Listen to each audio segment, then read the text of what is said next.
আমি আব্দুল আজিজ মোল্লা, আমার একমাত্র কন্যা দৃষ্টি আক্তার ওয়ার্ফে সিনিয়াকে 2 লক্ষ টাকা দেনমোহর ধার্য করিয়া 45,500 টাকা রসিদে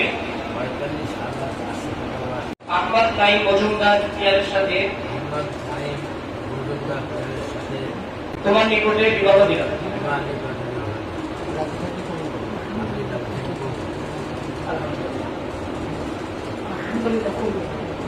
আলহামদুলিল্লাহ। আমরা সকলেই দোয়া করি মহান আল্লাহ সুবহানাহু ওয়া তাআলা তাদের এই দাম্পত্য জীবনকে জান্নাত পর্যন্ত নিয়ে যান। আমিন আমিন। আল্লাহ সুবহানাহু ওয়া তাআলা তাদের এই বিবাহের মাধ্যমে আল্লাহ সুবহানাহু ওয়া তাআলা তাদের জন্য ইসমাঈল আলাইহিস সালামের মতো সন্তান যেন আল্লাহ সুবহানাহু ওয়া তাআলা দেন। আমিন। আমরা সকলেই দোয়া করি মহান আল্লাহ সুবহানাহু ওয়া তাআলা তাদের এই বিবাহের মাধ্যমে একটি আদর্শ প্রজন্ম গড়ে উঠুক। আমিন। আমিন।